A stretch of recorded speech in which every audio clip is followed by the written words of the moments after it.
Further north, near Lake Providence in East Carroll Parish, the Mississippi River breached an older levee inside of the main levee system. That sent floodwaters into about 12,000 acres of farmland. Farmers there say they've lost about $10 million worth of crops. Kristen Oakes traveled to Lake Providence to see the devastation firsthand. And Kristen, some of the aerial video that you got of the farmland up there, those farmers must be devastated. Mike, it is an unreal disaster for those farmers up there.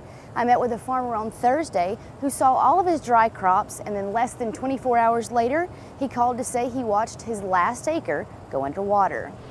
Inch by inch, Louisiana farmers have watched the mighty Mississippi grow in slow motion.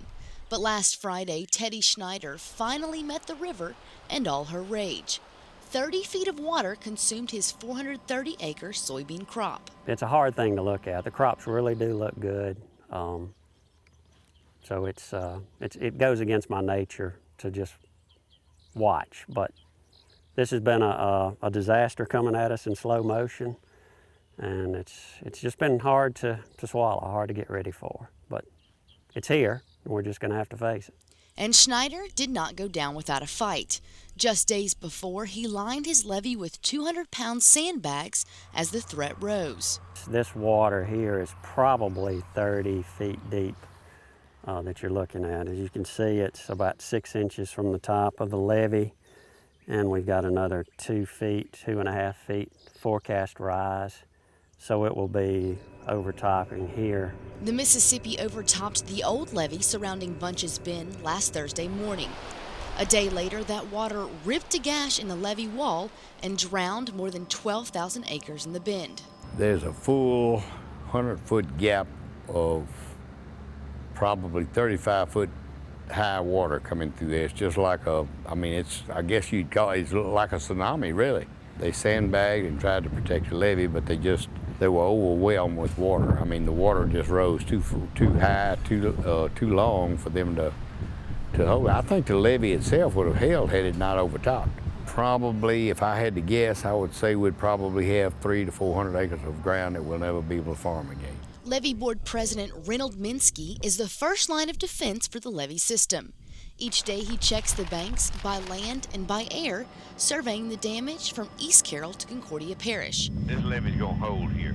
He's looking for the #1 threat, sand boils. I mean, it's bringing actual material that we built that levee out of is coming out from under that levee. And if that happens, and if you can imagine, if you just keep getting material out, you're gonna have a big void. When the void happens, your levee's just gonna squat. A farmer himself, Minsky knows that water not only threatens his levees, but his crops as well.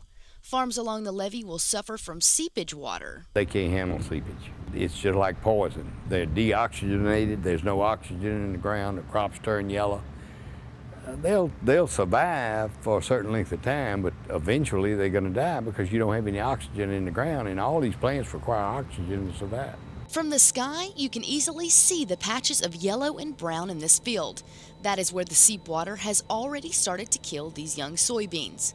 Oddly enough, farmers all across the state could potentially lose crops from either too much or not enough water. It's ironic that we're on the drought monitor, the U.S. drought monitor, that we're in a moderate drought here, yet we have crops that are in the process of drowning from seep water, and crops that will be completely flooded and probably 10 feet underwater in the next week. Schneider is struggling to irrigate his 2,000 acres of bone-dry corn just miles from the river while he tries to remove water from his fields at the bend. We don't know how to get it out. It just depends on how quick we can get it out, how quick we can get back in. We're all hoping that it'll be out in June, but nobody knows. We're in an unprecedented situation, and we're just hoping for the best and hoping that our crops outside of the levee will make up somewhat for the difference. And maybe by mid-June we can start over. Levee Board officials say the river is not expected to fall until July 7th. They predict at best farmers may be able to get back to those fields in August. And Kristen, I know for those farmers up there, all that crop is gone. Not a very good way to start the 2011 crop. It's not. Kristen Oakes, thanks.